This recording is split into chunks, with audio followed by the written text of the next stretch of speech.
Good evening, everybody, and welcome back to the biggest Man United fan channel in the land. This is the United Stand. It's a first win for Ruben Amorim. I was going to get his name wrong for some reason. Then I was very close to saying Erik ten Hag. I can't get used to this. But Ruben Amorim, his first home game in charge, has ended in victory. And I suppose you could say that Ruben's Reds give the Norwegian champions a good Amorim! We didn't really. We didn't give him that much of an Amorim, as we would say here in Manchester. But here to break it down, make sure you get your super chats in and make sure to like the video. But joining me, the Godfather couldn't be here this evening. But don't worry, it's not bad. He is at a Victor Lindelof Appreciation Society dinner. He's the guest speaker, so he can't be with us. So Ricky, hopefully he will be back soon. But just like Ruben Amorim did this evening, we've rotated the squad big time, and hopefully we will get the same winning result here on the Fan Forum. We're joined with Tull, Jordan, and Maud's. How are we all? Everybody's just looking at me. Are we good? I was going to go this way. Listen, when Kev's running the show, it's a little bit different. How many beers deep are you? I know, yeah. I had one just to settle the old nerves. I'm under. Yeah. Hey, this is what Manchester United does to you. You wanted to see me during the David Moyes days. I mean, man look bad. I look a lot better now. But Tull, 3-2.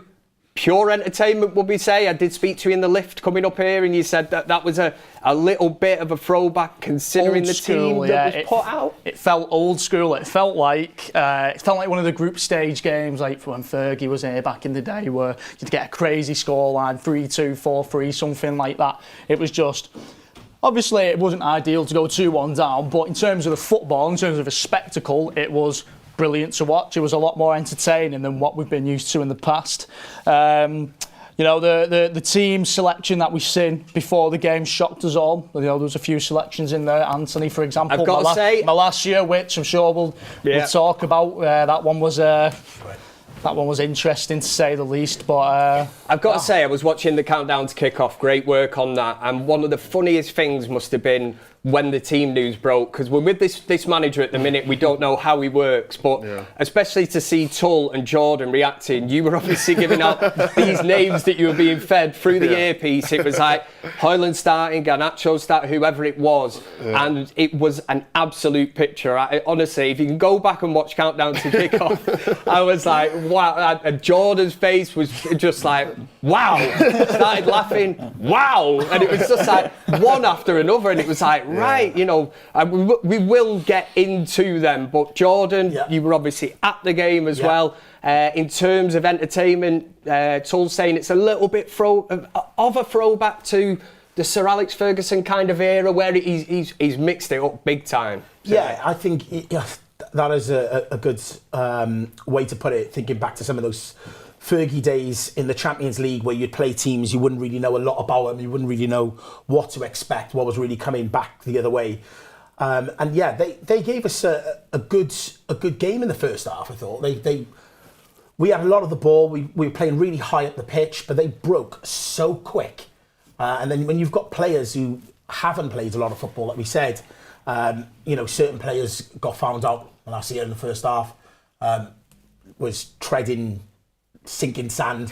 But yeah, no, it was a good game. I'm saying game by game, you're slowly seeing certain players that adapt into this new formation and this new philosophy and are hitting the ground running. And then there's other players who are going to take a bit of time. And then there's the final players who they're just not going to get it. And I think we were saying just before we went live, I would expect to see a number of changes again going into the Everton game. And then hopefully by Arsenal, 8-9 of his first team, I think he'll be in a position where he goes, right, these players can't be dropped, because there were certain performances today that I looked at and I thought, you know what, you're getting it. You're getting this formation, and you are the new manager's vision of where he wants this team to go. So yeah, no, it was good. Again, we scored early, and that was a concern, because against Ipswich, I thought we scored too early, and then we sort of took our foot off the gas. But we did that again today. We did, but we reacted well to their goals. and managed to get a result. And for me personally, it's the first time I've seen a win in this studio. Is it? For a long time. No, listen, I don't have the best track record in the studio. I've seen 4 goalless draws in the Euros and about 5 or 6 defeats as well. I think it's only 2 games I've seen win. Ronaldo's return against Newcastle. Yeah. And probably this is the only other win I've seen. I must say, when I seen Bodo Glimt go 2-1 up, I was like, I'm sure Jordan's over for this game today. And then I looked through my phone, I've seen a picture, I was like, I knew it, he's cursed it. But the curse has been lifted here on the United stand. I would just like to say, Joe Banks, Ashley Bennett and Ahmed Sirad, welcome to the United Stand Members Club. Something you did touch on then, you mentioned about players fitting the system, maybe some that won't fit the system. Yeah. I have got that, I've got it in the bag. We'll get into this later on, so have a little think about that. Some players that you might think will come in from the cold. Obviously, you lot at home as well, if you want to join in with that one, we will get into it. We've got Mojo in with a super chat as well. Rasmus. It's as simple as that. But yeah, if you want to get your super chat in, obviously we'll guarantee that it gets read out unless it says that Kev looks like Teabag from Prison Break or Lee Mack. Because I'm not having it. I'm not having it here on the fan just forum. Theodore Bagwell? Yeah. No, okay. I will not be insulted here, yeah. Even producer Greg now, he's shouting at me here, Teabag. This is very, very off-putting. But Mords, again, you were at the game. If you just give me your overall thoughts as to, I mean, it's a 3-2 result. Yeah. I'm sure there'll be rival fans that'll be looking, and we're going to get beat with this stick at this minute, aren't we? Where people are going to go, oh, it was only, some Norwegian farmers league or whatever. All right, let's put that to one side. We've got a new manager. We're looking at the new kind of philosophy that he's trying to implement, and the team that he put out this evening. You've had your say on that, but was it impressive, or was it all about just getting the goddamn 3 points this evening? I mean, 100%. We spoke about it on the build-up show that it's important now that we start getting these points on the board. Earlier on this season, I remember speaking to Ricky, one of the shows, and he was making a point that, you know what, a draw wouldn't actually be too bad. This was when Ten Hag was really in the mud, and it was like the best we could probably get was a draw at some point. The Portal game. We were at the bottom of a barrel. Further back game. We were really, really bad. So a point in those games was actually a good result. Now we're at a place where there's only about 3 games left, maybe in the Europa League, something like that. So you kind of need to get these points on the board. You want to actually, qualify, unless you want to end up in a playoff, which we don't necessarily want to be in. So 3 points was 100% the most important thing today. But I think in terms of the team selection and the way we played, I think anyone with a level-headed, mind would know that today was just about experimenting and trying to understand the team. We all know that. Nobody knows exactly how each player is going to play in each position, because like I said before in one of the shows earlier, everyone's kind of learning. Everyone is learning a new position. You're learning playing under a new style of play. Some of them, these players have been out for a very long time. I read a stat out before that I think Malacia's last game was 550 days ago. 30 games, the days ago. Not doing that again. Is it not years? No? Dinosaurs were still about when he was playing football, man. Last time I said 530 games, and that's like 10 years or something. But 538 days ago, something like that. Do you know why I heard that it was 500? I heard games, and it was obviously days, but even then I didn't question it. Could have been, yeah. Maybe it was. I feel like it's been a while anyway, but yeah, it's been such a long time. Same with Mason Mount. Even players like Antony's not played a lot of games recently. The last game I remember him playing was the Barnsley game. That's kind of the last time I remember him getting a good run of a minute. So a lot of these guys just picking their feet up and trying to understand the game a bit better. So I'm not really. Yes, there's just a lot of things that can improve, but I'm not too critical on everyone just yet. I still want to wait for a few more runs of games for the players to actually fully understand the system. Today was a lot better than Ipswich, a lot better, and that's a huge improvement considering it's been 2 games. We've had 2 games under Amorim, and you can already see a big difference between today and the last game. So look, I'm more impressed by the improvement And I understand that these players are going to take, some of them might take a bit longer than other players to understand the system. Yeah, I totally agree with that. I think it's a great point because obviously Erik ten Hag was sacked by Manchester United till obviously Ruben Amorim has come in, but with that international break, he had a sort of a pool of players that he could work with that week that weren't on international duty. Now, what you had then, you had these players coming back from international duty that have come back into the fold. And prior to the Ipswich game, there was literally, Ruben Amorim said there was 2 days that he had, which I thought, in fairness, when you look, I keep asking myself, how long is it going to be before this style of play is kind of, when we're going to see what it's all about.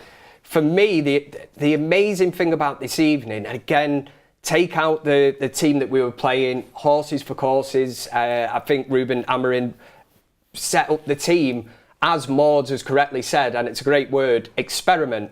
Was it all about experimenting this evening? Because we've had a laugh and said that, Tyrell Malacia has not been played a game for 527 years or whatever it was. And he finds himself in the team today, and you can argue for the second goal, he's at fault. He shows a lack of pace, strength. Sorry, I'll just rephrase that. Bang to rights. Yeah, I'll just rephrase that to the United Stand community. He was at fault for that goal, but it was about experimenting this evening, wasn't it? Yeah, I think the main thing I seen today was we didn't see it too much at Ipswich, maybe because, we're away from home, but we played a really high line today and we kind of warmed into it. There was a few moments in the first half where the ball was going over the top, and it's what happened with Malacia, but it happened a few times in the first half. And, even though we were playing fast football, I was also thinking, this high line could bite us in the arse, basically. But I thought as we went into the second half, we warmed into it and it just became a lot more compact. I just thought with everything being closer together, with the defenders staying right on that halfway line, the ball was just moving so much quicker. There was just an option on all the time. And it was refreshing to watch. We said in the build-up, it's just refreshing to see, a manager come into the same squad of players, but just have completely different ideas for all of these players, like playing Ahmad as a wing-back, playing Antony as a wing-back, things like that, which you would have never have seen under the previous manager. So it's as a fan, it's exciting. So, you may as well enjoy this little experiment period. I wouldn't make too much of a solidified opinion on the system and the manager until the end of the season. You may as well just wait and see. We're probably going to see players in all sorts of positions, and then hopefully next season we can go into it with a solidified starting 11, because we've not done that in years. Mic drop, Tull. Mic drop. Yeah. You missed it. You need to drop it. I was just Jordan, sorry. Yeah, following on to your point about him having certain players to work with on international break, I think what people keep forgetting about that is the pool of players he had to work with on international break was for a reason, because they were in form and playing for their country. So out of the squad, it wasn't the better players. He was working with players that haven't been in form, just coming back from injuries. So this was probably the first week where he could actually work with the players that he probably would have wanted to work with. And I definitely think you've seen that today. But in terms of that, Jordan, are you surprised how quickly you've seen it? I don't want to overreact. I'm sure there's United fans out there that'll say, all right, Kev, pipe down. It's been 2 games now that we've seen. We can have a total overreaction. Maybe at the start of Erik ten Hag's kind of era, we might have looked and went, he's bringing his own ideas. But I would say the one thing that I like about Amorim is he's certainly not going to revert back to the kind of, shall we say, formation that these players would suit. Comfortable. It does seem at this moment in time that it's Amorim's way or it's the highway, and they have to wake up to that. And I really, really respect that he's coming in, he's brought his own people in, and he's gone, I'm going to do it this way, and if it doesn't work, I've done it, and I've got no one else to blame other than myself. But he's got a very razor-sharp vision of what he wants to be. And we've been throwing around the word experiment. I don't think today was an experiment. I think everything that he does is very calculated. And he's looked at certain players and gone, right, I've looked at your strengths, your weaknesses, and I think if you've got any chance of fitting into this system, these are the positions that I'm going to try you in. It's also ballsy to start players that have not played the amount of football that some of them have today. Like I not criticised him, but I raised the point that, you know, I wouldn't have started certain players and maybe given 15 minutes at the end. And he's gone, nah, I'm starting them, and it's sink or swim. Yeah, it's some it's worked, some it hasn't worked. He had to make a change at half time. Malacia was having a tough time. And for somebody who hasn't played a lot of football, I thought he saw a lot of the ball in the first half. But he wasn't getting a lot of support going back from Garnacho. So I feel like he had to make that change. And he was ballsy enough to make it at half time. How many managers have we had over the years that can see this? We could all see there was a problem. We could all see that he was struggling, he wasn't getting support. And they've left to 60, 70 minutes and suddenly we're 3-1 down. And then it's too late to pull it back.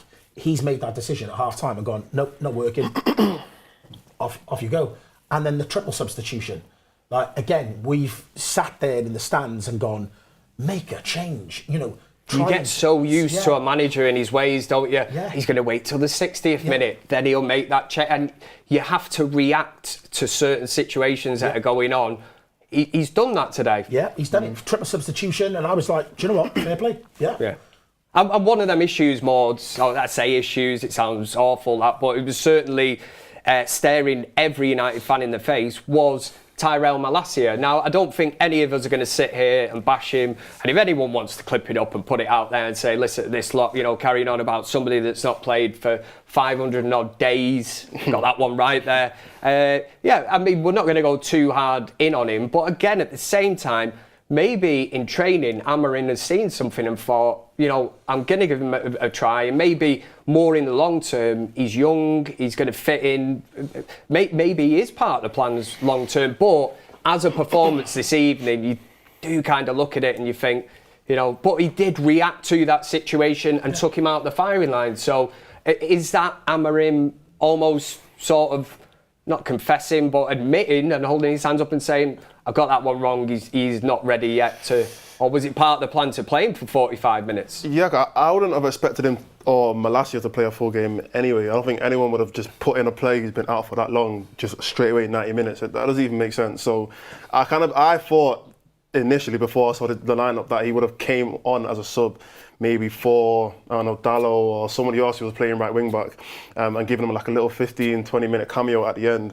But he's obviously started him. He was one of the players who he did have right at the start of his training sessions when everyone was on international break. He was one of the that first group of players. Antony as well was one of those first group of players that was there for that the run of training sessions, whereas the other players, I think a lot of them only had one training session before that Ipswich game. He had the quote, didn't he, where he said a lot of these guys had one session, and he used Casemiro as an example, where he was like, I've had Casemiro all week, he's got a week's worth of instructions, I'd rather go with the guy who I've been speaking to all week. Yeah, so exactly, so it could have been a case of, you know what, he actually understands my instructions a lot better than potentially the other guys, isn't it? So, and naturally, you want to give everyone a chance anyway, because we all know, we're not professional footballers, but from what we've seen anyway, playing well in training and then playing well in the actual game is two completely different things. You know, someone could be horrible in training. I've heard stories of players like Hazard and these other like top players who were terrible in training. I think Mourinho said it one time. He came out that Hazard was horrible in training. Tevez, I heard another one. Dele Alli is another one. These guys were terrible in training, but then on a match day, they were amazing. They just switched on. So naturally, you're going to have to give someone an opportunity, a chance to kind of prove themselves in an actual game. You can't just base it entirely off training sessions. So I think today was more a case of that. It was, even though I don't personally think he thinks Malacia is his starting right wing back, I just kind of think he went with the mentality of, let me give him an opportunity, let me just give him a chance to see what he can do. And yes, he did struggle. He struggled a lot. It's a clean slate though, isn't it, for everybody in this team? And it's only right that the manager would say, right, let's see what you're all about. You know, you can't look in from that kind of glass, from the perspective of whatever he's seen under Erik ten Hag and think, right, I'm going to look at these set of players and view them under that manager. He has now got this sort of stranglehold on United till where he's looking and he you know, he's got his own ideas, but the main thing is, are these players, you know, going to be able to adapt? In fact, give me one moment, because I did want to get onto Antony. You just mentioned it. I did just see a super chat that just come in, but Mike JBA gifted the United Stand memberships. Woohoo! That's all I'll say. Kyle Robinson says, Antony, in response to the super chat before that said Rasmus. Of course, Patrice Evra is in the super chat and says, Kev, where have you been? I love this game. Mojo gifted the United Stand memberships as well. Regan is in there and says, guys, Antony saddens me. If that man could just use his right foot more and read the movements better, I swear he'd get better results. That's one that I did want to touch on, Tull, and we'll keep him fitting with what the super chats are saying. If you've got any conversation or any kind of comments that you want to throw at the panel, make sure you get them in. We'll get them answered. Again, as long as they're not silly questions. So let's try and keep it PC here on this glorious Europa League night. But Tull, on Antony, again, we'll probably use this word experiment, but he started at right wing back. What did you make of the fidget spinner this evening? We all said, when Amorim was coming in, we all thought, there was a lot of people said, maybe Antony could play left wing back. We even said when we got told Antony was playing, we put him left wing back, didn't we? Yeah. Until we found out Malacia was playing, and then we had to swap it around. There was a few curveballs thrown in this evening, should we say? Yeah. Antony is this thing with him being so one-footed. You don't really see too many top-level players who get away with being one-footed, and the ones who are very one-footed seemingly usually end up just coincidentally being one of the best players in the world, like Messi. Robin. You know what I mean? Robin, Messi. Ryan Giggs. Do you know what I mean? Like if you're going to be from a United perspective, Ryan Giggs springs to mind because his right foot was just for standing on, and I used to be very critical of. I think.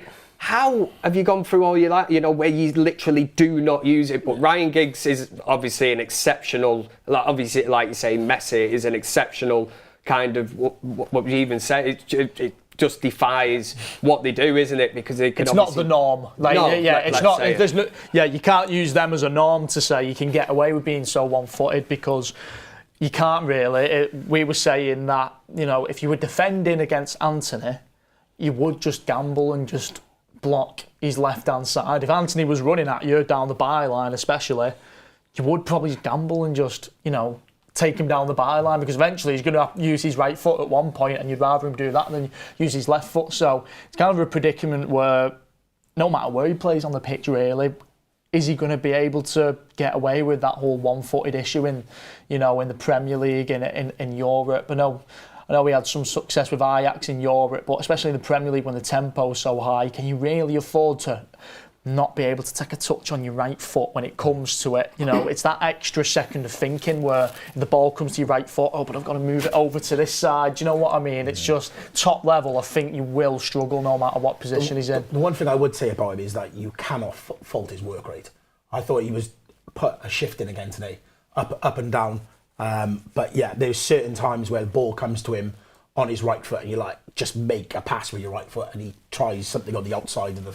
But at the same time, is that not something that Bruno Fernandes has been lauded with? That it's the same thing, isn't it? You can't fault his work rate, but when you look at application... Bruno's got 2 feet. Yeah, in fairness to him, he has. But what I would argue with that, is that not the bare minimum that you would ask of a footballer is... To have 2 feet. No, work rate. No, 2 feet should be one as well, yeah. No, I'm asking a bit too much there in the modern world.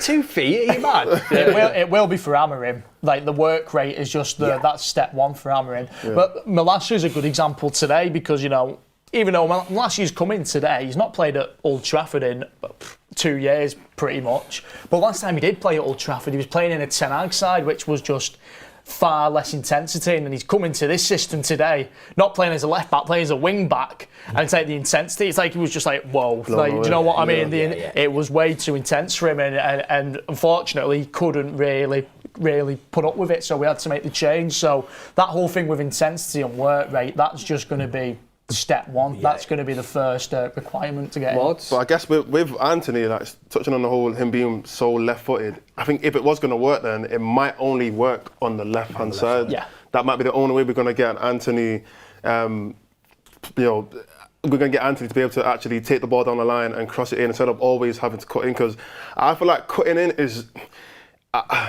the chance of scoring from cutting in, I feel like, is a lot less than when you actually take it down the line. That's why you see teams like City and like Arsenal, Liverpool, you look at them, their wingers, unless, like you said, it's a Mo Salah or someone who the chance of him cutting in and scoring is very high, most of the time they'll take it down the line and cross it in, because that's where you're going to get a tap in, you're going to get you might put it to the back post and get a back post header. The chances of scoring is so much higher from doing that. I remember back in, like, not even back, but like Sterling days and for Man City, 90% of Sterling's goals, and he scored a lot of goals. They were all back post crosses, and they were all tapping from the back post, because every single time a player like, I don't know, Sane or Foden or Bernardo Silva or someone would get the ball, they'll take it on the line and they'll put it across the box, and there'll always be someone there. And Højlund was making those runs today. I can give him credit for that, even though he was the best player in my opinion. There was a couple of players who you can put in that conversation, but there was a few times when he was frustrated, and we will get into certain players and I feel like he could have had another goal today. He could have had another 2 goals, but he was making those runs into the box, and he wasn't getting the crosses that he probably should have got. And we've been saying this for a very long time anyway, that Højlund's not getting the right service that he should be getting. But that's another thing that I guess Antony can improve on, and there are other wingers as well, attacking players that can also improve on that as well. In terms of Antony then, the three of you, the panel here on the United Stand Fan Forum, are you agreeing in some sense that Antony has somehow ticked a box this evening in terms of Amorim and where he's looking at putting him in this team? He's ticked a box. You just talked about work rate. The intensity. He has a box, yeah. Do you know what there was? What box does he tick then? Work rate. Do you know? Do you know what? To be fair to him, he did get stuck in, because I was on his side for the first half, and the first half was, So one minute he'd do something, and you're like, he's ticked the get stuck in box, and he's ticked work rate. The work rate, yeah. 1 minute he'd do something. I'm just building a profile here. I tell you what, Anson did today very well. He played the odds very well. So it's like he might have put 10 tackles, stuck 10 feet in, or made 10 runs, but when it came off once, you're like, go on, Antony, go on. Yeah. Do you know what I mean? He'd do something and you'd be like, go on, Antony. But then, he'd do it a few more times, and, he might lose the ball, he might try to take his man on, get the ball took off him, but then he'd get back in and put his foot back in. So, he did his job. He did his job, I'd say so. I wouldn't say it's something... Come on, you've got to do it in the Roy Keane style if you're going to say he's just doing his job. He's just doing his job. I tell you what, other than playing him on the left side, I don't see where else he plays. Yeah. He's not going to get in one of those. Well, if you're Jordan Amorim, yeah, where are you playing him? From what you've seen this evening. Again, I know he's been in and out of the team, but you look at a performance like that this evening, again, it's another player that you can't really look at and bash too much, because he's been in and out of the team. He's obviously, he was Erik ten Hag's guy. Yeah. The price tag, let's take that out of the equation, because he's going to be beaten with that for the rest of his life. That is not down to the individual player. For me, it was mismanagement from the top. Yeah. Whoever sanctioned that and said, yeah, here you go, whatever it was, 90 million, which is mind bloody boggling. But we've done it. Wow. And, people do judge it off that, but he's never that player, is he? No, he's not. And I still don't understand why both managers feel the need to put somebody so left-footed on the right. Like, let's just try him on the left and see what happens. But yeah, for me, like you said, if it was my decision, I would try him on the left. Yeah. Let's get through a few super chats. He hasn't had a bad game, so I don't want anyone to be like, we're hammering him. We're not hammering him. I don't think he had a bad game. I thought he did well, considering he hasn't played a lot of football, but I'd like to see him try that on the left. Jordan getting in the small print there, I absolutely love that one. The disclaimer. The asterisk. He's got the disclaimer in at the bottom, I like that one. Let me have a look. We covered Regan's one, obviously, like I said, if you get a decent super chat in, we've just spoke about Antony, so thank you very much for getting that one in. Matty says, yes, Kev, and he says, Maud, you talk sense. Is that a typing error? No, it's not. Mazraoui, world class. Garnacho has a lot to learn. He was a big problem. Also, can you give my partner Jenny a shout out? Shout out to Jenny. Hi, Jenny. Yeah, come on, gang, get involved. Shout out, Jenny, It's not just me. Just straight I love the way Morse plays it so cool. Just shout out, Jenny. Whatever. Do you know what? I was going to start with the forward line and that, but in keeping with that, I will go back to it in a minute. Actually, we've got it's CJR saying Tyrell Maguire. Instead of Malacia and Maguire mixed together. What a frightening thought that is. But listen, it's harsh, it really is, but it is a democracy here on the United Stand, and you have your right to get your views into the comments section. Nolly Boy says, I enjoy what I saw from Antony and Mount in the second half. And that was their first ever super chat, so thank you very much. Vinny Red says, could already see style of play, second game in. Malacia got better as game got on. Could see him own that position. Ahmad got right nailed. Want to see him as a 10. I do want to talk about, and we're going back a little bit, but I've seen the name Mazraoui. You know that I absolutely love saying Mazraoui. So we will talk about Mazraoui. That's how you say it now. Yeah. Get it into your head, How much, Kev? How much? 13 million quid, mate. That's how much. How much? How much was it? 12. 13 million quid. I like. Very nice. I know, listen, Jordan, you're back on here. These two are here all the time, like Ivor and me. But in terms of Mazraoui, I think I got that one wrong. But great bit of business for United. I was saying in the build-up show, like, that is exactly what you want from a signing. Like, not a huge name, has come in, not crazy money, and has just hit the ground running. You know you're going to get a 7/8 out of 10 every single week. And if over the years we had more of that, we wouldn't be where we are. Yeah. You know, some of these players that we've brought in have been absolutely disgraceful for the amount of money that we've paid, but we finally got a good one there. Yeah. Well, do you think about time? Do you think there's a direct correlation there between the amount of money we're paying and pressure we're putting on a player to where Mazraoui's come in for cheap, no pressure on him, we've had no expectation of, he's going to absolutely transform the team. It's like we sign players sometimes, it's like, right, we're going to go and win the league now because we've signed him. Whereas Mazraoui's come in, no pressure, no noise, no expectation, and he's just managed to flourish because we've not signed him from extortionate price tag and like, right, he's our guy now, title charge. Was it West Ham we nicked him off of? Who was he about to go to? Yeah, there was talk of that. Yeah. And in terms of a deal, you look back and obviously he's going to have to do this consistently season over season. Again, Kev is not piling too much pressure on Mazraoui because I look back at deals like Nemanja Vidic and Patrice Evra. We signed them both at the same time, relatively cheap, in the transfer market at that time. And you looked, and a lot of people, I remember they were instantly written off. I think there was a game at Anfield that Evra was absolutely shocking. They got dragged. Yeah, and they were lucky, and we were like, what have we signed here? And then more in the long term. The thing that is impressive, Mords, is the way that Mazraoui, I'll say it properly now, Mazraoui has just hit the ground running at United.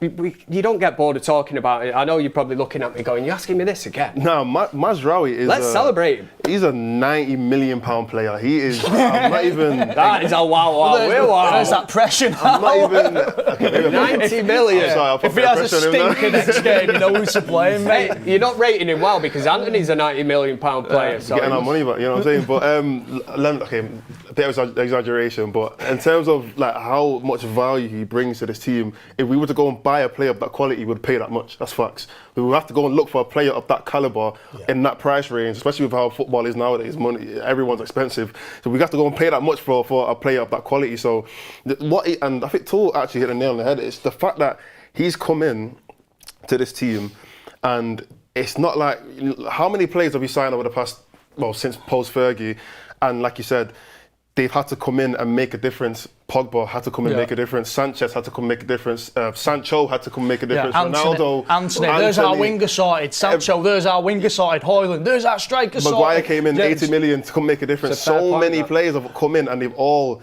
I mean, you say they've all flopped. Arguably, most of them have not done, or not reached the levels that we thought they were going to reach.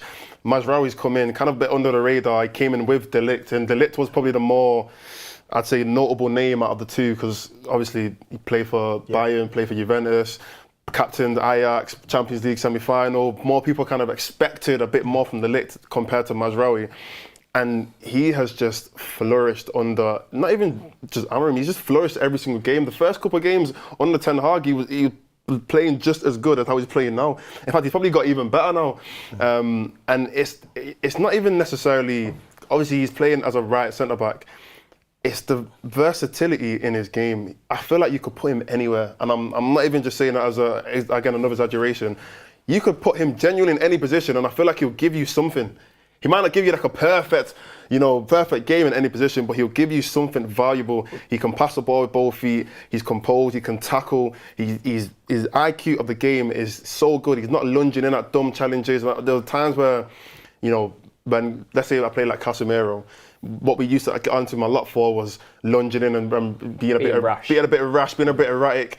Mazraoui, the only time he goes in, he gets the ball. He will get the ball, and if he doesn't, he'll make sure he gets it. He'll get back up and he'll keep running, keep chasing, making sure he gets the ball. And I think you mentioned it before, the first goal or the second, was it the first goal? The second and the third goal, he had big the pass into, I think, Ugarte. Yeah.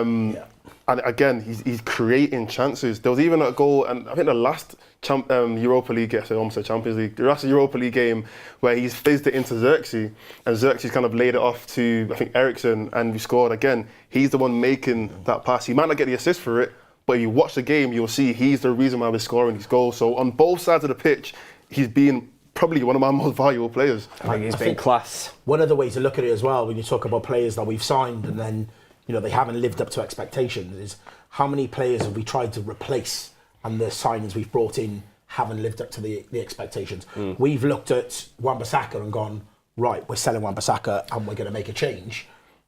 He has added something completely different to our team. I was going to say that, Jordan. How much of an upgrade is Mazraoui on Wan-Bissaka? When you look at the money that United got for Wan-Bissaka, the money that they've outlined, this is the way that this club should operate, because to me, that bit of business is the best bit of business that United, and we, that you think back through the years, the mismanagement at the club, whatever, the way we've just gone, yeah, you want this, you want that, we'll give you whatever you want, we want this player in, and that as a transaction, when you look at one player going out and one player coming in to replace, is like head and shoulders above any other. I think it's one of the things that Ricky always says when he talks about, when we move Smalling on and we put this player in and we move Welbeck on, we move that player, Langa, so on and so forth. But I'm telling you, Wan-Bissaka out, Mazraoui has been a great bit of business for us. Yeah. And listen, let's not get it twisted. I've got friends who are West Ham fans and they're very happy with Wan-Bissaka. But playing well for West Ham and playing well for Man United is a completely different thing. Imagine if they sent Mazraoui in a West Ham shirt, mate. It's completely different. So he has been a great signing. Yeah, the price of Mazraoui, the price of Wan-Bissaka, is you'd get you 4 Mazraouis for the price we paid for Wan-Bissaka. You could have a back four. You could do 4 of them in the team. You could have a full back line of Mazraouis for the same price. That's a dream I'll have this evening. Bradley, it says, a team I would love to see is Ahmad, Garnacho behind Rasmus, Kobe and Ugarte in the middle, Mazraoui and Dalot as wing-backs, and Yoro, Martinez and De Ligt as centre-backs. Thank you very much for your input. Patrice Ever is back into the chat. I feel like I'm getting spammed by Patrice here, but I absolutely love him. He says, Antony plus 50 million for Vinicius Jr., who says no. Probably Madrid. Honestly. Patrice Evra has been down the local Wetherspoons this evening. It must be 2 for 1 on the cocktails. That's all that can explain that super chat. But thank you very much for your input. Chiku says Amorim specifically wants a left-footed right wing-back and a right-footed left-back, ideally, so they can play inward and switch up the play. Joss says, not servicing our 9 makes them play worse. Vegos was tall as hell and we put less than 10 crosses into the box in his stay. That's why he failed. If players like Mount can get behind the ball to Højlund more, we'll get way better. That one player I did want to touch on, obviously I think it was a surprise. We'll start with you, Tull, on the end. Mason Mount was in the team today. Did you see that as a huge surprise? Because I think a lot of I think a lot of people looking at the United setup with Ruben coming in, a lot of noises in the media have more or less been pinpointing the fact that he is going to absolutely love Mason Mount's kind of style of play. And when you're playing with these two number 10s, which I still think is massively open, I don't think it's 100% guaranteed that Bruno Fernandes is one of them, but that's probably an argument maybe for later on. But Mason Mount, in terms of the game this evening, we'll obviously keep it in with the game. How did you think he fared? What I love about Mount is I'd describe Mount as sort of like, I'd call him like a service player. He ensures that whoever around him performs. I think Højlund would benefit massively from having Mount in that position every single game. I thought Antony looked better at the times when he had Mount next to him, playing 1-2s off of him. He doesn't focus on.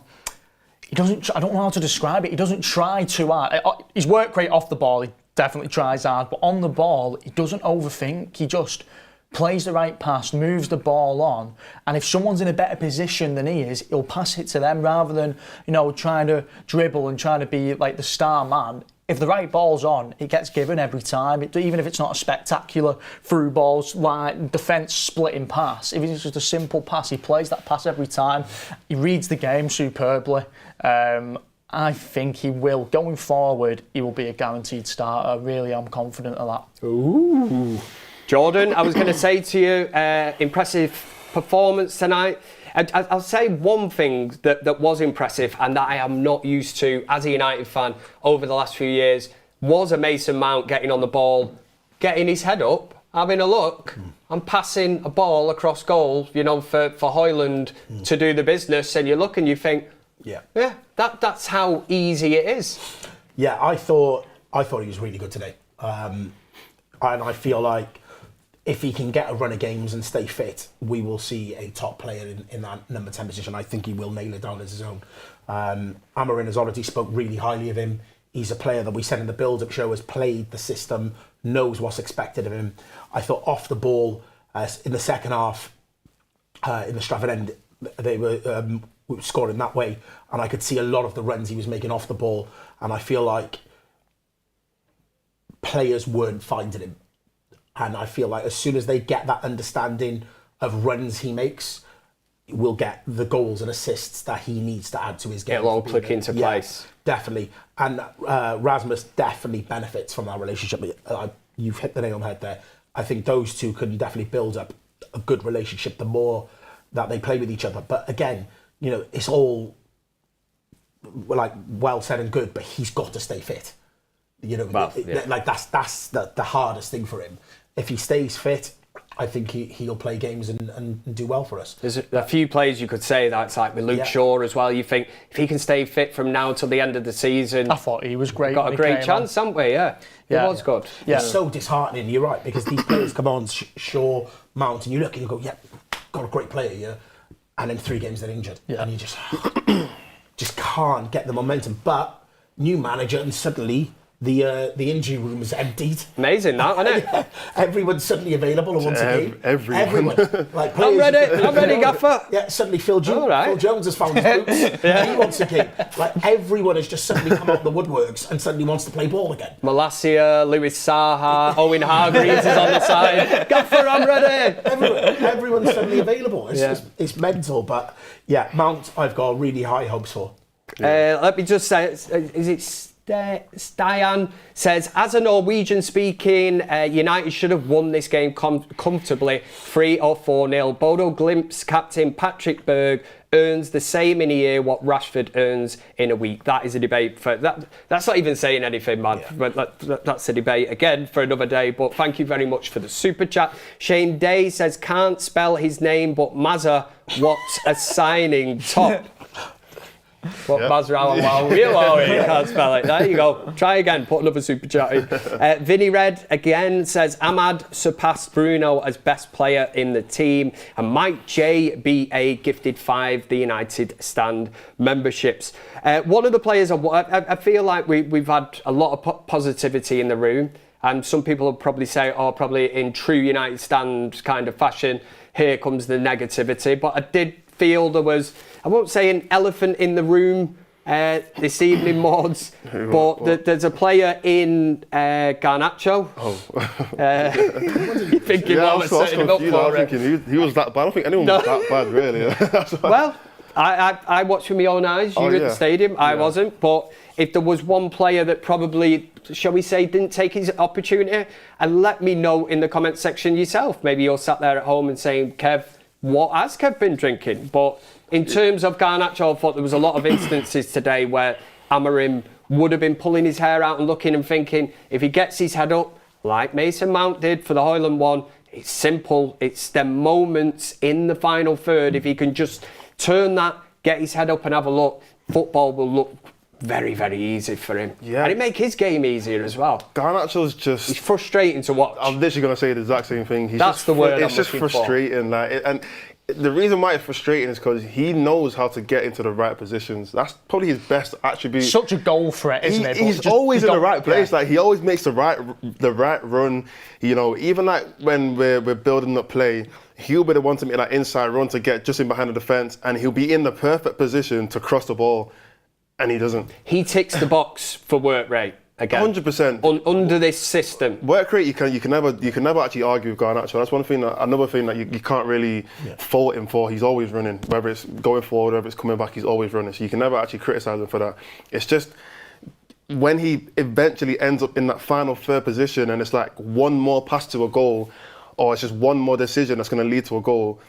It just never comes off, and it's the same thing over and over again. And I said on the last show. Like, we keep on saying this because he's young, but he's played so much now. Like, he actually is playing every single week, and he's starting every single week. And I get it, he's 20 years old. But with, like, for example, today, if Bode Glimt was to, you know, equalise in the last minute, are we going to keep saying, oh, Garnacho's young though, so it's fine? Like, we could be losing games. There's games where we could, like today, we could have drawn the game. Whereas if another player, let's say it was Ahmad in that position, he probably would have made a better decision, and we would have scored 4 or 5 goals and put the game to bed probably earlier before we even conceded 2 goals. So, look, it's like there's so many positives in his game that, like I said before, getting in the right positions, making the right runs, but it's just that last final decision, which is the most important one, we just seem to get wrong every time. And it happened in the Ipswich game as well. Yeah. There's 2 or 3 chances where, again, I think maybe like Rashford making a run next to him and he didn't give the pass, or Ahmad or somebody. And today the same thing where, you know, Højlund's in the middle. Happened in Ten Hag's last game against West Ham, when we should have walloped them. We should have been 5-0 up at half time. But exactly, you know, it's a recurring thing over and over again. I don't know what Ruben sees of it, because he obviously favours him. He started him again today. So I don't know where to really go with it. I think for somebody that is playing as much football as he is, he's still really raw. And I think he's still got a lot of development to do. And I hope that Amorim can put his arm around him and actually get him to where he needs to be. Because I think it is a mentality thing that he almost feels like he is the finished article. And he really isn't. Some of his decision making. How do you view him then, Jordan? Do you look at Garnacho, and you think he's just a bit of a rough diamond that needs to be polished? Yeah, I do. I don't think he's as good as he thinks he is, and I don't think he's as good as a lot of the fan base think he is. This whole talk about, you know, he's the star boy and he's this, he's that. I really don't think he is that. You talk about ceilings, and yeah, he's got a high ceiling. But where he is at the moment in terms of climbing that ladder, he's nowhere near it. We talk about Manu. He is a special talent. And I think that's somebody you could build the team around. At the moment with Garnacho, do I look at him in those number 10 positions and think, do you know what, that's his position, he has to play? No, I don't. And you look at some of the big names that have been left on the bench tonight. Have I seen enough from Garnacho to say you deserve to have 3 90-minute games in a week come Sunday? No, I don't. Really don't. And the reality is, exactly what you said at the end, the names on the bench are what's going to cause Garnacho a little bit of problem, because you look at Kobbie Mainoo. I've always said I'm Is the system not going to cause him a problem though as well? But it's because of the system, because eventually Bruno's probably going to end up, Bruno's going to play. We have to kind of get that into our heads, Bruno's going to play. Even if you don't favour him, he's going to play. Yeah, Bruno's going to start. He's going to start. Why are we having this in our heads? He's going to play. He is. He's a captain. Every manager who's managed him has started him over and over again. No, I'm not saying we all want him to play. I'm saying he is going to play. Like, as in, like, I just highly doubt I just Ruben think is under going to Amorim, we've all kind of admitted, we were talking off air before the game, that Amorim's coming in, it's his way or the highway, he's going to do things his way. Are we not trying to get away from the Erik ten Hag kind of, and this predictability that the man that's got the armband should just be purely chosen every week and put out there just because of who he is and what he did a few seasons ago? I'm not being harsh here, I just want to play devil's advocate for a little bit of a minute.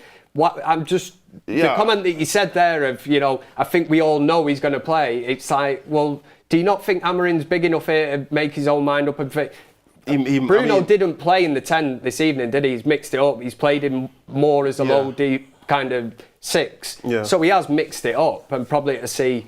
Does that tell you more about what he thinks of Bruno, or was it an experiment? I think today kind of shows that Bruno is kind of the opposite. I think today is proven that he is going to play every single game, even if those 2 10 positions are unavailable. Bruno's going to find a way. And I don't even think it a bad game today. I thought it was awesome. I thought he was had a good game. Good today. There was 2 other plays I can confidently say were probably man of the matches for me. But after that, I would happily put Bruno into that conversation as being one of our better players. I think.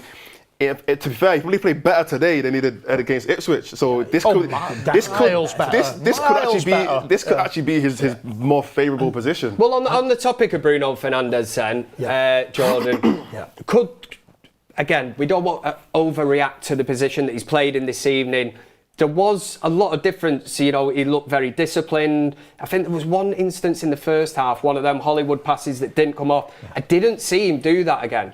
And we have seen under Erik ten Hag, we've watched Bruno for years.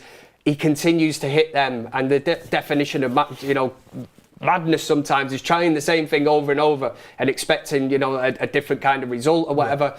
Bruno, he does in the last 2 games. I know he's played the 10, he's played the 6 now. He certainly seems a lot more, shall we say, disciplined in that role. Yeah, definitely more disciplined today, and I actually thought he had a good game. I like the fact that the manager has looked at him and gone, you're not really offering me what I want from a number 10, and he's replaced Eriksen with him, where he's looked and put somebody more defensive next to him and still giving him more of the pitch for him to be able to pick a pass. So yeah, I agree. I can't see a way that Bruno gets dropped. Especially with a performance like today. I feel like he's now not in a battle for the number 10 positions. He will be in a battle. So as long as he's being picked on performance, I'm fine with that. It shouldn't just be because his name is Bruno Fernandes, he's the captain. I'll ask you a question on that. Whose performance was better? Bruno's in that position or Eriksen's? In the 6? Yeah, but look at who he was put in next to. I've always said, he had Casemiro next to him. You put Casemiro with Eriksen, without sounding bad, there is no legs there. I think when you've got Ugarte next to you, I think if you put Ugarte with Casemiro, you put Ugarte with Eriksen, that is a total different dynamic to that kind of midfield. Let me just get through this super chat. There's somebody called Gregory Hartley, and his profile picture looks like Sofian Amrabat. Says Garnacho has a lot of learning ahead of him. Sigh. So that was on the obviously Garnacho kind of event. It's a wrong account. Yeah. It is him. Yeah. Anybody that's in the chat and you're active and you know how it's going down in the chat will know that is producer Greg, who's just spent £1.99 with his hard work. His hard work that he's done. He'll be asking to get it reimbursed. Oh, he'll get it back. He'll get it back. Put a receipt in, Greg. Invoice it. Put it in for a tenner, I bet. And Jamoki says Bruno in that position didn't offend me. Ugarte was class. Garnacho is better as an impact sub. Not sure where Kobe fits in this system either. I was about to get to Mainu. Let's fire it over to Tull then, and we'll ask you on Bruno Fernandes then. In terms of you want to sum it up very quickly, obviously you two have had your say on it. I'll sum the last 2 bits up and we'll move on to Mainu. Go. Bruno, brilliant today. Absolutely brilliant. I was so critical of him last season. So critical of him. I hope, with a new manager being in a new system, I hope he ups his game. I think Amorim did the perfect thing by the quotes he made after the Ipswich game made it pretty obvious to Bruno, even if it's not the case that your spot's not guaranteed, if you're not going to do that job I want you to do in the 10, you won't play there. Yeah. So I think Bruno's the type of player who will respond to a comment like that. Garnacho's a weird one because when I isolate Garnacho and just look at what he does on the ball, I don't think he reads a game of football well at all. Like, I really think he's poor at reading a game of football, and I actually think technically he's not that good, but he's just a massive goal threat. Like, he's just always in that position. He's always getting in behind. He's kind of like, it's a little bit like when Rashford had the legs to do it. Rashford's kind of lost a couple of yards of pace, but Garnacho all game long today was in behind the defence. He could have scored about 4 goals. Mainu is a big thing we've got to talk about, because we said he's been on. Well, we said we've not seen Mainu in the past 2 games even come off the bench. And he's been on the bench. Yeah. Like, I'm not agreeing with the guy. I don't think I'd read too much into that. I'm not saying about, like, you know, how does Mainu get in the system. What I'm saying is Mainu's on the bench tonight again. He didn't even get on the pitch.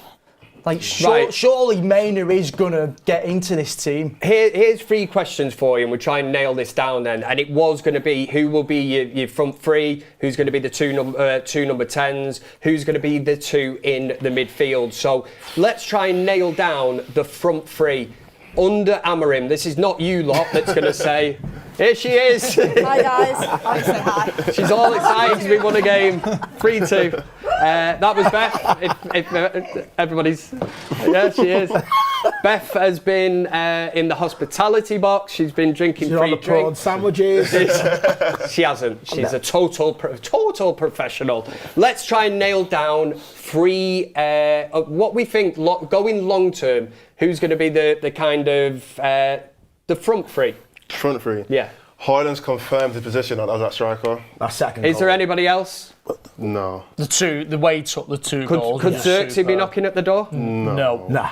Nope. Sorry, innit? All right, I'm just throwing it out there. You know what I mean? Unfortunately. Do you know what? He took those goals well. We haven't spoke about it. That was Van Persie-esque today. Very well. That touch and that's how we work here, Jordan. We'll filter into this. That was a touch of Van Persie, that first goal today, and then the second goal. Honestly, even though the first goal was so good, I was even more buzzing off the second goal, because I was like, that's the type of goal you want to see Hojlund score. That's the position you want Hojlund in.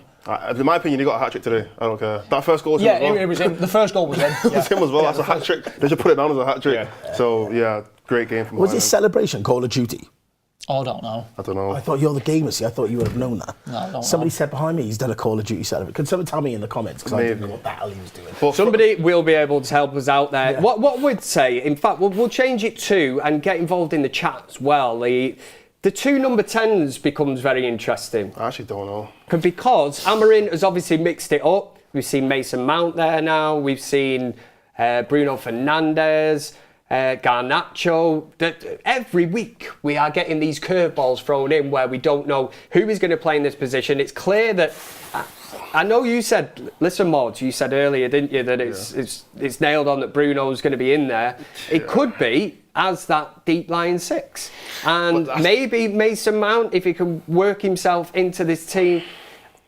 In my head, I'm thinking more long term, depending how this system works out, that Amorim might prefer a Mount and a kind of Ahmad. Yeah, look, are we talking about like everyone's fully fit? Yeah. Everyone's fully fit. Well, okay. the question was more in the long term. So the long term let's say next season. Could be a year down the line. A year? In the long term, who do you see as... Let's say starting next season. First game of the season. There we go. Starting next season. Your front 3. Let's start with the front 3. You know why it's difficult? It's because Ahmad has to be somewhere, and even though I'd rather him play as a 10... Is he wasted at wing back? I don't think he's wasted. No, I don't think he's wasted at all. He's still very... You're not taking something away from him attacking wise? If you played him where Garnacho was I get today. the point. I do get the point, but even today he's still going to have an influence as wing back. He did it at Ipswich for the assist. Is he going to be happy playing at fullback? That was the road I'm going down. I don't think he will be. Naturally, if you're an attacking player, you want to be further up the pitch. Yeah. Against Ipswich, defensively, Ahmad absolutely blew my mind. He was winning headers. Yeah. He's 3'2", whatever he is. He obviously isn't. Before somebody picks me up in the comment section, but he did that defensive work, and I just think if you play him further up the pitch, you know, maybe if he gets a chance in this number 10 Garnacho position, Jordan, is that not the area of the pitch where he would flourish? I prefer to see him there. But it's a lot more work, the position he's currently playing at the moment. And I just don't know if longer term, if that's somewhere that he wants to be playing. And this is something you've got to ask yourself. You know, it's all very well a manager coming in going, actually, do you know what, you're a 10, but now I'm playing you wing back. He might not want to play there. So they'll be interested to see how that plays out. But back to your original question, Rasmus, I think, has secured his spot. But behind him, I really think one of those positions is Mount, if he's fit. It's a big one, isn't it? But then my thing is, because I'm like thinking ahead. So I'm thinking next season, like everyone's fit, everyone's played a good amount of games. There's no such thing as easing anyone into the team now. Everyone's just available. The problem that I've got is if you're going to play Mount and if you're going to play Ahmad, then the two behind, who's that going to be? Because in my opinion, Mainey still has to play. Yeah. But then if it's Mainey, you can't play Mainey and Bruno. Which filters in now. Which means one of them are going to have to get dropped because then Ugarte's got to play. So then that's the There's also another people on about Yoro coming in. If you've got Ahmad right wing back for the time being and Yoro comes in, then what do? Do you push Mazraoui to wing back and then you drop in Ahmad? Or do you want to keep Mazraoui in the back three because he's been good and so Yoro doesn't get in? The good thing about all this is maybe we're going to see players getting played on form. Now, do you know what I mean? Now there's so many options. Well, that would be nice. The one who's the best right now plays. Ideally, that's what it's going to end up being. There's not going to be. You know, we're so used to now. We're freaking out now about like, some of our favourite players aren't guaranteed a spot in the 11, but that's how it should be. Unfortunately, we've got this mindset because this is what we've been subject to for the past how many years, and so we're, as fans, we're going to have to break away from that. Oh, but you've got to get him in.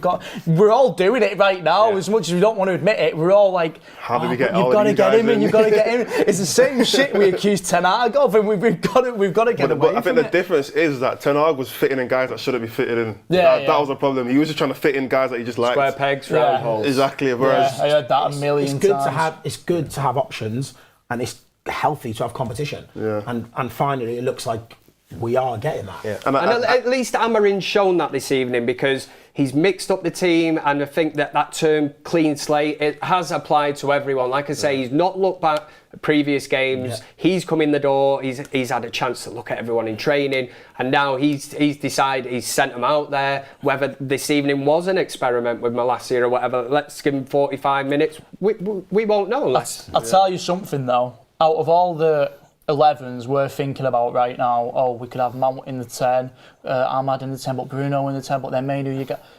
Rashford and Garnacho have not been mentioned once, and those are two big names. They're not confirmed. I think we could see the back of one of them in summer. Yeah, it definitely won't be Garnacho though. I think one of them. I think we'll cash in on one of them in the summer. It won't be Garnacho. I don't think we're cashing on Garnacho at all. Rashford. There's no way we're cashing on Garnacho.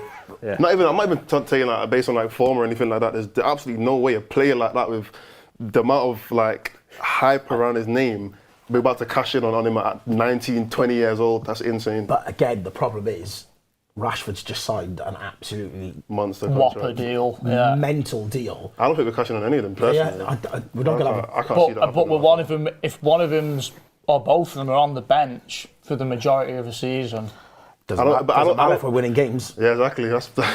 Probably all it matter for those two, though. Yeah, it'll matter for those two. Let's very quickly then, because we've still got to do man of the match. I think we've gone slightly over, but as a midfield two, moving forward, long term, are we agreeing on Ugarte and Mainoo?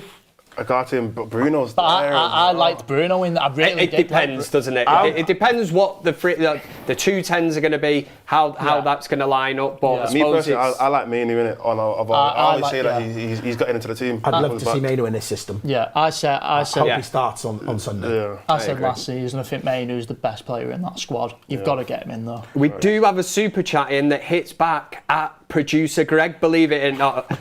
Matty Hoy says, check Greg out. He's the spit of Eric Ten Hag. I just said he's the spit of Amrabat, didn't I? But he says, yeah, he's the spit of Ten Hag. I'm expecting some very bad language in my right ear now, Greg. Amrafat. There we go. You can always rely on producer Greg to come out with some pearls of wisdom. Let's nail down a man of the match. We might as well do it. We're there. We're at the end. Well, I've got mine. Yeah. Sol, we'll start from you.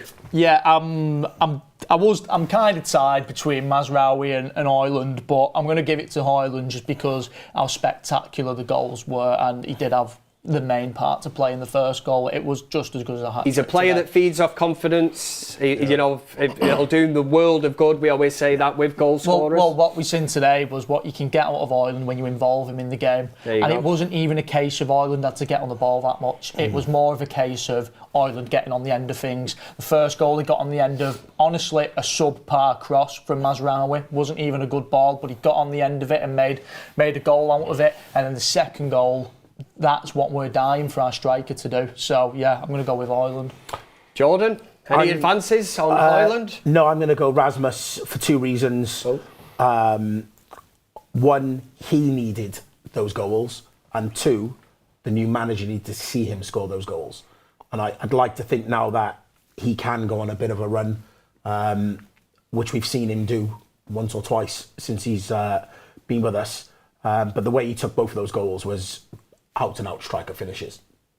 So yeah, he's my man of the match. Mic drop moment, love that. Mods? Yeah, I agree. Obviously, the Mazraoui argument is very, very strong. You know, Mazraoui. Yeah. It's a very strong argument. You know, the amazing game we spoke about him earlier on in the show. Wait until they do me Ralph Rangnick impersonation. That nearly killed Jordan years ago. Pound in the jar every time you say that. All the time. But yeah, Højlund, like I said, hat trick today. I'm taking a hat trick. I'm going to say that all the time. Even just the fact that the first goal was just pure. I'm going to call it a goal. I don't care. Instinct. That first goal, not instinct, pure determination, pure work ethic. On the goalkeeper. Pure work ethic, pure from the first minute. He's thinking, I'm straight in onto the keeper, wins the ball back. There's a point where he's tried to head it in, and he's a bit too far away, and obviously Garnacho just come and tapped it in. But yeah, and I think also the fact that we need goals. That's kind of been our main thing this season. We need goals, and it's kind of been this conversation. The fact that Rashford even started the last game as striker, it kind of says how much we needed goals, because Højlund really shouldn't have got dropped as a striker. But now we can all confidently say this is our number 9 going on to the end of the season, and hopefully he does well enough that we don't actually have to go in and cash in on another striker next season. Hopefully he actually produces consistent games of being that determined, clinical striker, and Amorim can say, you know what, even though I have my guy over there, I like what I've got here. I was going to say, Amorim will very quickly forget about Gyökeres if Højlund's bagging 20 to 30 a season. The manager needed to see that. Yeah, 100%. Just wanted to say, via net, welcome to the United Stand Members Club. Beth isn't here. Well, she is here. She's in the other room. She's just come in to greet Jordan. We usually do Beth's magic moment. I can't even rip it off and say we're doing Kev's magic moment. What is Beth's magic moment for this evening? That's difficult. Do you know what? Are we talking about Højlund's goal? No, it's not difficult. Højlund's first goal. Yeah? Yeah, Van Persie-esque. Yeah. Any advances, Mods? Jordan? I'm trying to think. Mount walking past the side of the pitch when he got subbed. What? That was your magic moment. Yeah. It was just nice to see. Do you know what? It was just nice to see. Want to see him walking? Yeah, well, it was just nice to see the whole stadium sort of. Appreciation? Yeah. Show some love. Something different, I like that. I'm going to give... Only because there's been a massive divide on him as a player, and I thought today the whole stadium was sort of we can see the vision for you. So. Yeah, I would have probably gone with one of the ones that these guys have said, but there was one save from Onana. Oh, mate, the header. Nice. The header. One save, where it's going to go top corner. It would have been 3-3. I was like, oh, fair. We didn't even speak about Onana today, which I mean, it's another thing, but that is what it is. But Onana, that much to talk about. It's what a night. Then arguably our player of the season again, another good performance, and it's so upsetting that he has to concede 2 goals but still be our best player. Because I like it when we get a clean sheet, because people can actually say, oh, he has something to show of how good of a performance that he's put in. But when we concede 2 goals where they're not really his fault, I mean, what can he really do about those 2 goals? One of them was an absolute wonder strike. One of them was a great strike, and the other one, I mean, he's 1-on-1. It's 50-50. I say it's 50-50. The striker should be putting that away anyway. But yeah, another, in my opinion, good performance from Onana. So I'll give him That save, that's a very good save. I've got an extra quick one for Tull's magic moment. Very simple. Seeing Luke Shaw back at Old Trafford. Yeah, fair enough. Seeing Luke Shaw back, man. Yeah. We've not even mentioned him, but wow, I love him so much. Doesn't take much to get you excited, Tull, does it? Well, listen, we've run over time. I've really enjoyed it. I would like to say thank you very much to Tull. Jordan, always a pleasure, mate. Yeah, love Come it. back whenever you can. I know you're obviously busy. I tell you, this is the one man that I go out and I post a picture on Instagram. I'm going to tell you this. I might just go to the local Indian or whatever. Free courses for $9.95. I post that picture and I put it out. I think Kev's living the life. And then this guy pops into the timeline. He's in Dubai. He's in some nightclub with a load of honeys round him. And I'm like, this guy's living it up. Yes, Kev did just say honeys. Sorry about that. This guy, honestly. Literally flew back in from Dubai yesterday. There he goes again. Because I promised Beth I would be here today. I promised I was coming. I drove on the M60 to get straight here. back to Dubai on Sunday. Oh, I love it. Literally dipped in for Stargirl Beth. That's it. And I've not even done a show with her. You haven't done it? No. No. Listen, we'll cut off. At least you can go and see her then. And Maud, pleasure as always. One thing I will say: countdown to kick-off. Oh yeah, It's changing, man. Touch screen and all this. How good was that? I'm sorry about the anyone who saw it, everyone was like, no, the colour. We could see it clearly. Yeah. But I guess on the screen, you couldn't see it clearly. Countdown to kick-off will never be the same. Never be the same again. And you're the face of that now. Interactive. We're giving Monday Night Football a real run for the money, mate. The next time you see it, it's going to be completely different. We are breaking boundaries here on the United Stand, but I would just like to obviously thank again my three guests. Great input. There's loads of stuff we didn't even get through. Thank you very much for all the super chats, the interaction. If you're watching now, make sure you like the video. If you watch it back tomorrow, again, still like the video. But Manchester United march on in the Europa League, beating Bodo Glimt 3-2. Make sure you stay here on the biggest Man United fan channel in the land. This was the United Stand. Good night.